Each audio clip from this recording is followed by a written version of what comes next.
Ultra clear night in portrait, Oppo Reno 8 series. আসসালামু আলাইকুম প্রিয় দর্শক, কেমন আছেন আপনারা? আশা করি আল্লাহর রহমতে আপনারা সবাই ভালো আছেন। Oppo Reno কিন্তু নতুন একটি তাদের সিরিজ বের করতে যাচ্ছে, সেটা হলো Oppo Reno 8। হয়তো আপনারা Oppo Reno যে যতগুলো সেট দেখেছেন সবগুলো কিন্তু আপনাদের কাছে খুবই ভালো লেগেছে, কারণ Oppo যে Reno সিরিজ রয়েছে সবগুলো Reno সিরিজই কিন্তু দর্শকদের কাছে অতিরিক্ত জনপ্রিয়তা অর্জন করেছে। এর জন্য কিন্তু আপনারা দেখতে পাচ্ছেন Oppo Reno কিন্তু প্রতিনিয়ত তাদের এই সিরিজগুলো লঞ্চ করছে।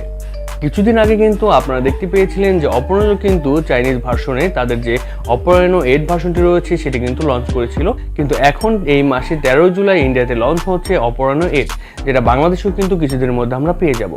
অন্য সব রেনো ফোনগুলোর মতনই কিন্তু এই রেনো ফোনটিও কিন্তু একটু অন্যরকম ভিন্ন ধরনের বিল কোয়ালিটি হতে যাচ্ছে। কী কী পরিবর্তন হচ্ছে এবং বিল কোয়ালিটি কী কী পরিবর্তন হচ্ছে এবং কী কী ফিচার নিয়ে আপনাদের কাছে হাজির হচ্ছে, তাহলে চলুন বিস্তারিত আলোচনা করা যাক। বিস্তারিত জানার পূর্বে আপনি যদি আমার চ্যানেল নতুন হয়ে থাকেন তাহলে নিচে যে লাল সাবস্ক্রাইব বাটন দেখতে পাচ্ছেন সেখানে ক্লিক করে সাবস্ক্রাইব করে দিন এবং ডান পাশে যে অল বাটনটি দেখতে পাচ্ছেন সেখানে প্রেস করে অল বাটনে প্রেস করে দিবেন। তাহলে চলুন কথা না বলে চলে যাচ্ছি মূল ভিডিওতে, তাহলে দেখা হচ্ছে ইন্টার পর।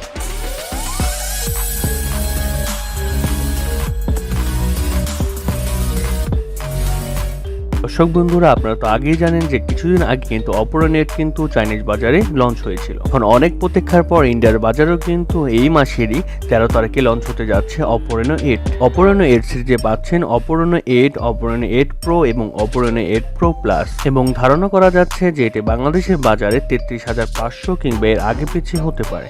তাহলে চলুন দেখে নেওয়া যাক Oppo এই প্রাইস রেঞ্জে আমাদের কি অফার করছে। এটি হচ্ছে এই ফোনে থাকছে মিডিয়াটেক ডাইমেনসিটি 1300 চিপসেট এবং এর সাথে থাকছে 15 মেগাপিক্সেল ক্যামেরা, এবং চার্জিং এর ক্ষেত্রে আপনারা পেয়ে যাচ্ছেন 80 ওয়াটের ফাস্ট চার্জার। প্রথমে যদি ফোনটির ডিজাইন এবং বিল কোয়ালিটির কথা বলে আপনারা ফোনটির ব্যাকসাইডে পেয়ে যাচ্ছেন গ্লাস কর্নিং গোরিলা গ্লাস 5, তবে যেটা দুঃখজনক হলো আপনারা কিন্তু ফ্রেমে পেয়ে যাচ্ছেন প্লাস্টিক।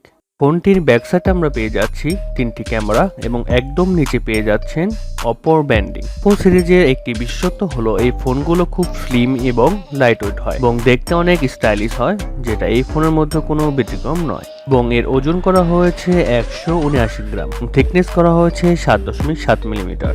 তার মানে আপনারা বুঝতে পারছেন এই ফোনটি অনেক স্লিম এবং লাইট ওয়েট, তাই এই কারণে আপনারা এক হাতে এই ফোনটি খুব সুন্দরভাবে ব্যবহার করতে পারবেন। তবে পোর্টস অ্যান্ড বাটন হিসাবে কিন্তু আপনারা এই ফোনটিতে সব ধরনের পোর্টস অ্যান্ড বাটন পাচ্ছেন না, যেমন 3.5 মিলিমিটার যে হেডফোন জ্যাকটি রয়েছেন সেটা কিন্তু এই ফোনটিতে থাকছে। এই ফোনটিতে কিন্তু আপনারা শুধু দুটি সিমই ব্যবহার করতে পারছেন, এক্সট্রা যে মেমোরি কার্ড রয়েছে সেটা কিন্তু আপনারা ব্যবহার করতে পারবেন না। তবে ভালো ব্যাপার হচ্ছে এই ফোনটিতে পাচ্ছেন ডুয়েল স্টেরিও স্পিকার। এই ফোনটিতে আমরা পেয়ে যাচ্ছি ফুল ভিউ ডিসপ্লে এবং ওপরে পেয়ে যাচ্ছি একটি পাঞ্চুয়াল সেলফি ক্যামেরা, এবং এর মাঝে কিন্তু আমরা পেয়ে যাব ইন ডিসপ্লে ফিঙ্গারপ্রিন্ট। তবে এটা খুব অ্যাকুরেট এবং ফাস্ট বলে আমরা জানতে পেরেছি। এই ফোনটি আপনারা 3টি কালারে পেয়ে যাবেন, black, blue and golden. So এই ফোনের বিল কোয়ালিটি, ডিজাইন এবং বাংলাদেশ যে প্রাইসটি ঠিক করা হয়েছে এটা আপনাদের কেমন লেগেছে অবশ্যই কিন্তু কমেন্টের মাধ্যমে আমাকে জানাবেন। আমার কাছে কিন্তু এই ফোনটি মোটামুটি ভালোই লেগেছে।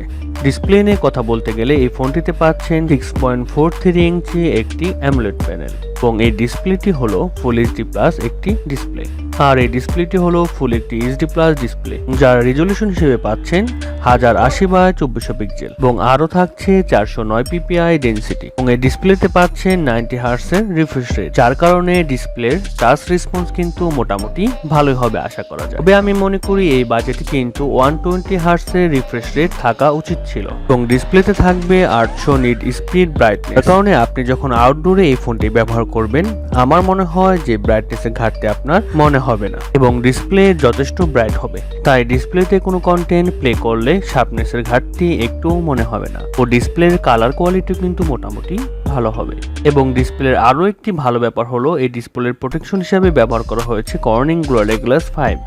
সবকিছু মিলিয়ে Oppo এই ফোনটিতে কিন্তু ভালো ডিসপ্লে প্রোভাইড করেছে। তবে এই ডিসপ্লেতে 120 হার্টজের রিফ্রেশ রেট থাকা অবশ্যই প্রয়োজন ছিল, এটা ব্যক্তিগতভাবে আমার কাছে মনে হয়েছে। ফোনটির যদি সফটওয়্যার এবং পারফরমেন্স নিয়ে কথা বলি তাহলে এই ফোনটিতে পাচ্ছেন অ্যান্ড্রয়েড 12, আর ব্যাকএন্ডে থাকছে ColorOS 12.1। আর আমি প্রথমেই বলেছি এই ফোনটিতে চিপসেট হিসেবে থাকছে মিডিয়াটেক ডাইমেনসিটি 1300, যা একটি 5G চিপসেট, আর এই চিপসেটটি মূলত 6 ন্যানোমিটার আর্কিটেকচারে তৈরি করা একটি অক্টা-কোর প্রসেসর, এবং জিপিইউ হিসেবে পাচ্ছেন Mali G77 MC9।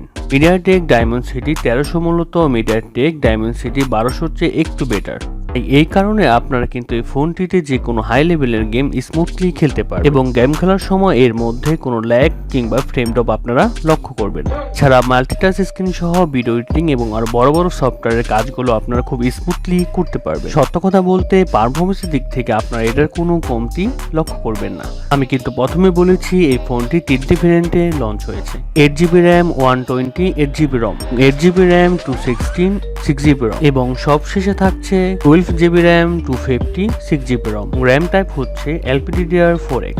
ক্যামেরা সেকশনে কথা বলতে গেলে ফোনটির ব্যাক সাইডে থাকছে 3টি ক্যামেরা, যার মেইন সেন্সর হিসেবে থাকছে 50 মেগাপিক্সেলের ওয়াইড সেন্সর যা f1.8 অ্যাপারচার।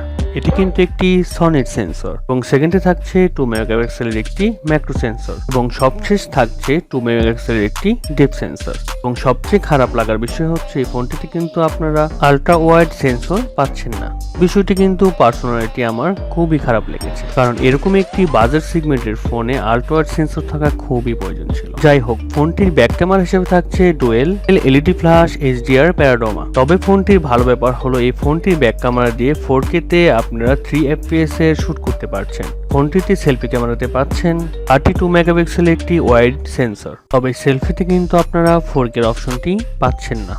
এবং ফটো কোয়ালিটির কথা বলতে গেলে Oppo Reno সিরিজের ফটো কোয়ালিটি কিন্তু বরাবরই ভালো হয়। তবে আমাদের দেখার পালা যে Oppo Reno 8 এর ফটো কোয়ালিটি এবং ভিডিও কোয়ালিটি কতটা বেটার হয়। এছাড়া ফোনটির মধ্যে আমরা ওয়াইফাই, ব্লুটুথ, জিপিএস, এনএফসির মতো অনেক ফিচার পেয়ে যাচ্ছি এবং ইউএসবি-এস পাচ্ছেন ইউএসবি-এস Type-C 2.0। ফোনটির ব্যাটারি সেকশনের কথা বলতে গেলে এই ফোনটিতে আমরা ব্যাটারি হিসেবে পাচ্ছি 4500 mAh এর একটি ব্যাটারি এবং ফোনটিতে চার্জ করার জন্য থাকছে 80 ওয়াটের একটি চার্জার, যেটা দিয়ে আপনারা 28 মিনিটের মধ্যে এই ফোন থেকে ফোন চার্জ করতে পারবেন। অর্থাৎ 30 মিনিটের মধ্যে কিন্তু এই ফোনটি ফুল চার্জ হয়ে যাবে। তাহলে এখন আসি মূল বিষয় নিয়ে, এই ফোনটির প্রাইস কত হতে পারে। ইন্ডিয়ার বাজারে এই মাসের 13 তারিখে লঞ্চ হতে যাচ্ছে এই ফোন। আশা করা যায় এই মাসের লাস্টের দিকে আনঅফিসিয়ালি আমরা এই ফোনটি পেয়ে যাব। অফিসিয়ালি কবে পাবো সেটা এখনো জানা যায়নি। আনঅফিসিয়ালি এই ফোনটির দাম হতে পারে 33,500 থেকে 34,000 টাকার মতো। সবকিছু মিলিয়ে আমি মনে করি এই ফোনটির দাম আমাদের জন্য ঠিকই রয়েছে। অর্থাৎ এই ফ্ল্যাগশিপের ফোনগুলো কিন্তু আমাদের এই রেঞ্জে খুব কমই পাওয়া যায়।